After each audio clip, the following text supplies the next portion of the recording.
just got done with lunch here in Cottage Grove, Oregon. Also made a Walmart stop.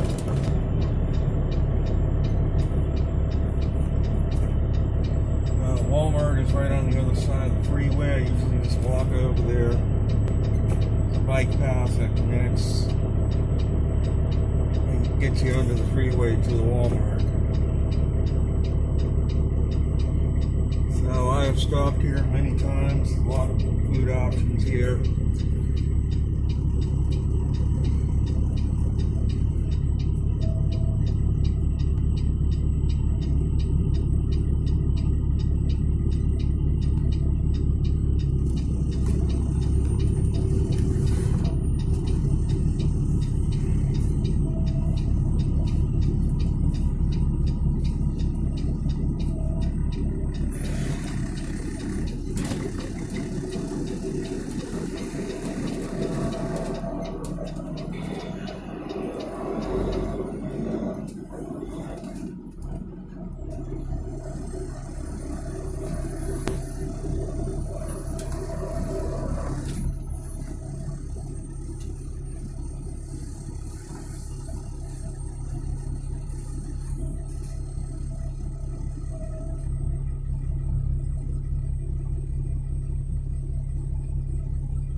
See, it is extremely smoky through here. Fires burning all over the place. I'm highly suspicious of these fires, and I will go into why I'm highly suspicious that they're intentionally being set. First of all,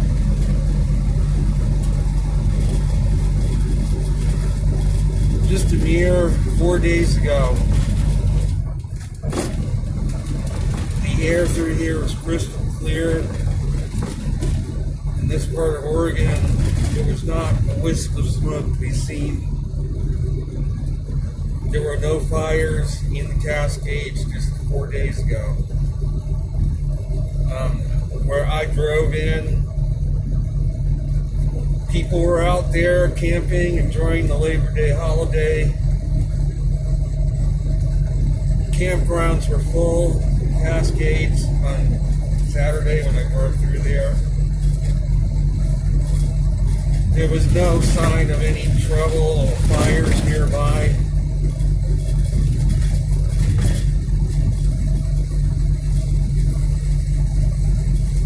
But come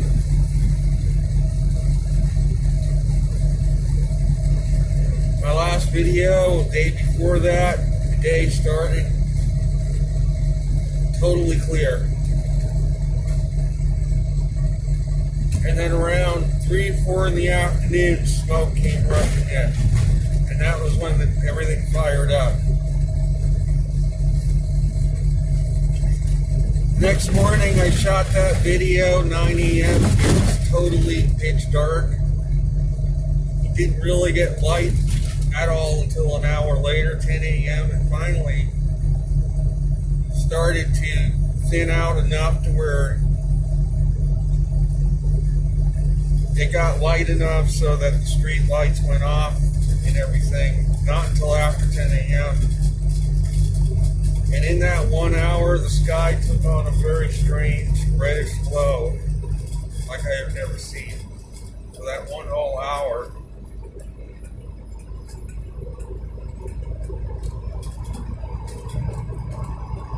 So why am I suspicious? The timing of it all. For one, they waited until the winds came out of the east and then torched the hell out of the place. All these fires erupted simultaneously up and down the Cascades.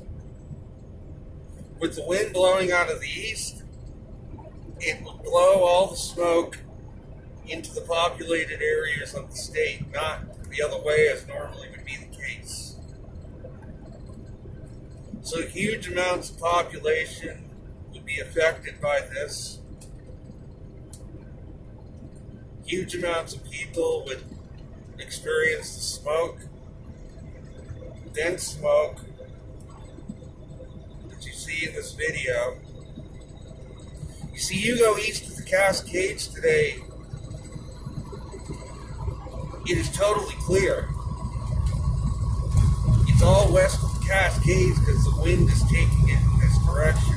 And all kinds of fires started all up and down the Cascade Range in a matter of 24 hours. And you're going to tell me that that was all random? No way. It was dry in the state of Oregon it's been dry here since July. We had not gotten any rain here since the end of June. So why haven't there been fires up till now in the Cascades? Why now, all of a sudden, did they erupt all at once?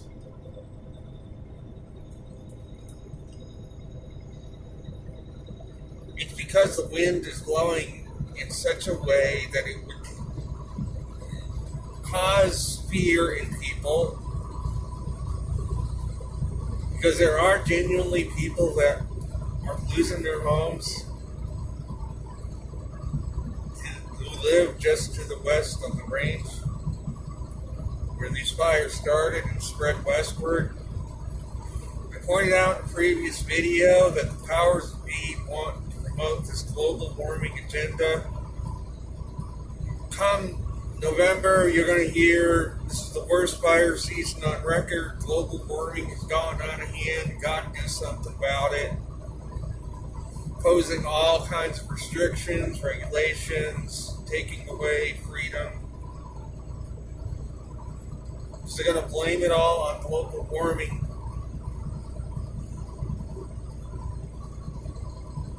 They're going to coin this the worst fire season on record. Use that as a justification for imposing all kinds of regulations.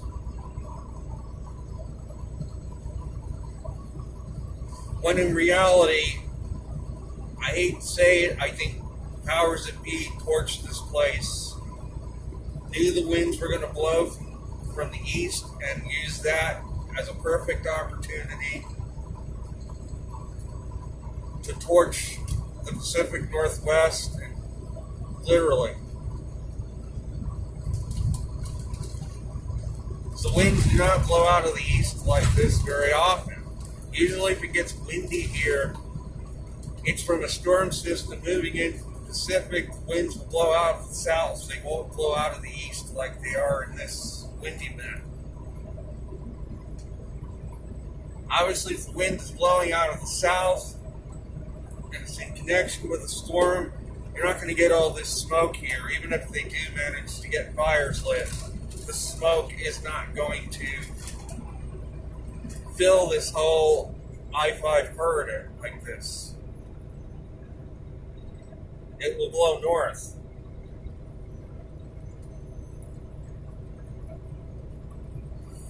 Another reason why I'm suspicious is because I've examined the satellite imagery very closely on these fires. And I noticed that one of them northeast of Sacramento that got going in the last 48 hours,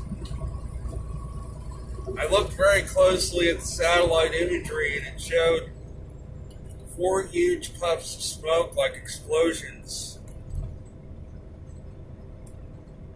And then after the 4th puff of smoke, a huge amount of smoke came up. Like that's what got the fire going. It was, I believe they are using some sort of technology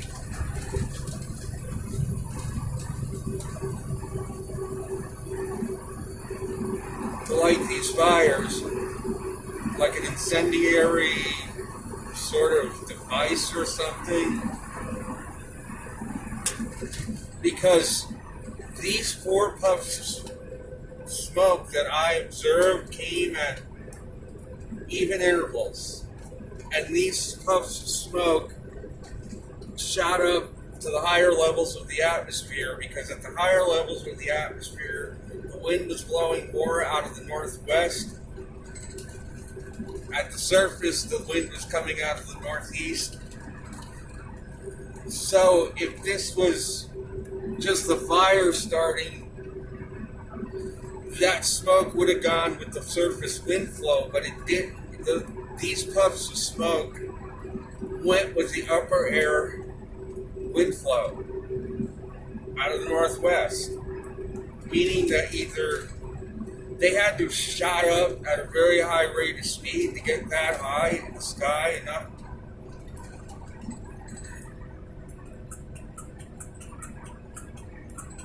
And I also noticed that the shape of these puffs of smoke were rectangular. It wasn't like it was just a random looking explosion. These puffs of smoke actually had a rectangular shape to them, like some sort of either laser technology or incendiary devices were used to create an explosion of some sort 4 different times.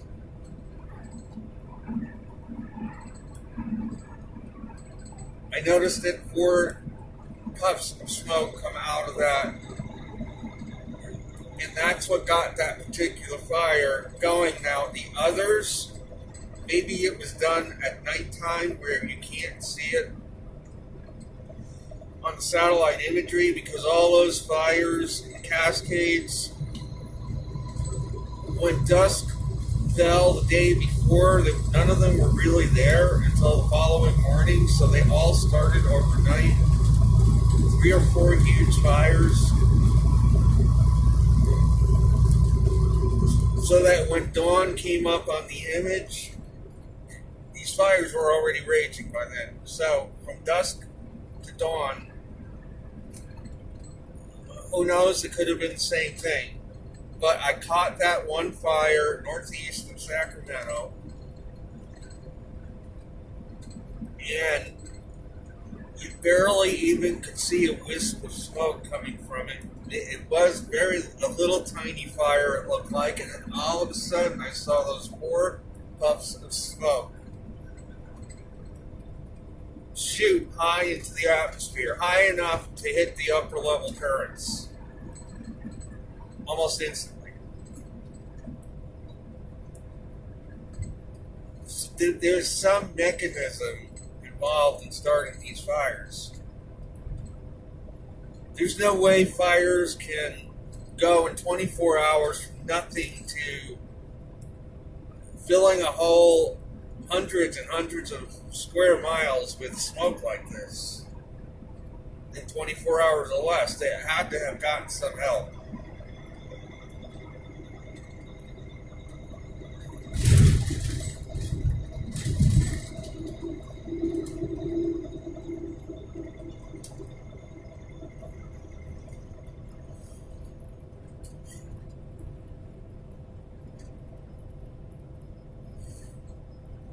So I picked up this load today in the vicinity of Eugene, Oregon, just north of there, and it's going to Pomona, California. This is going to set me up with what I hope to be a 7,000 plus load out of there.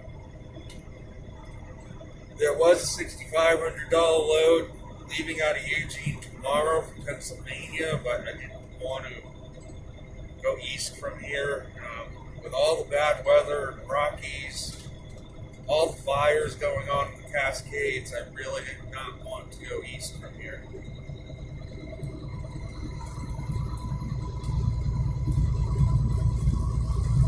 So I'm heading down Pomona, which is again in the vicinity of Los Angeles. Friday morning, supposedly, we'll see. I don't know if we're going to make it. We'll have to cover some distance today to make it for early Friday morning.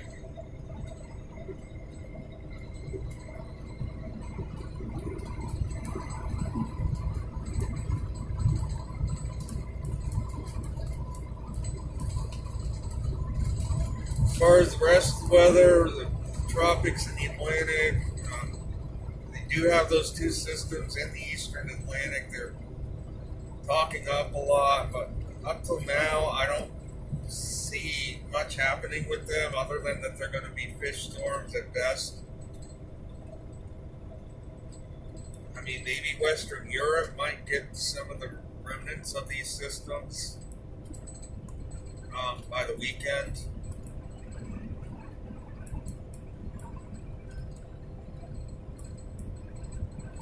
So I did get the alignment done yesterday. I couldn't get it in till 1 o'clock, so it only needed an alignment on one of the axles. The other two were still in alignment, so I only had to pay for one axle. Even that one was only slightly off. So he said it was the easiest alignment he ever did. And I haven't had this line for 2 years, so I thought it was going to be a lot worse.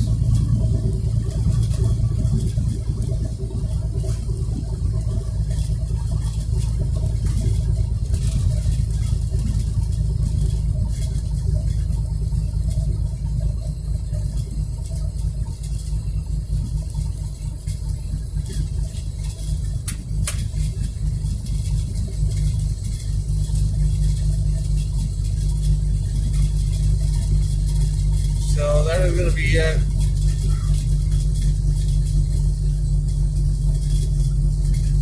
Go on with the update. The rest of the Atlantic, not much is going on. It's very quiet. Solar wind is down near 300. I don't anticipate these systems are going to really develop into anything much. It's a very weak solar wind.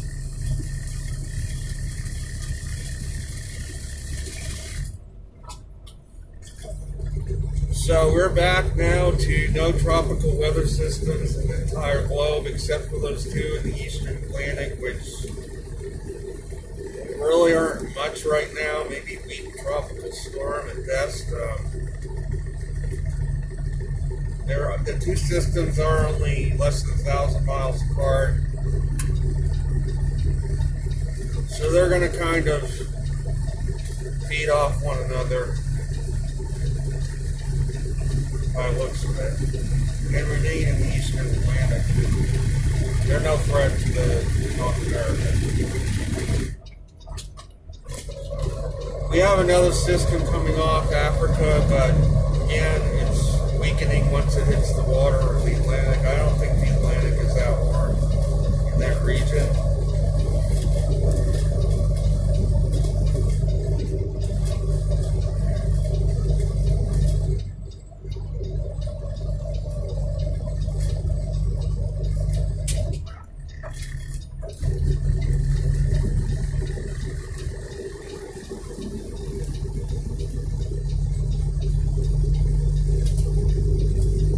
So this is going to be it with this discussion. I hope you found it interesting. I hope at least some of it made sense, especially what I said about the fires. I will be back soon.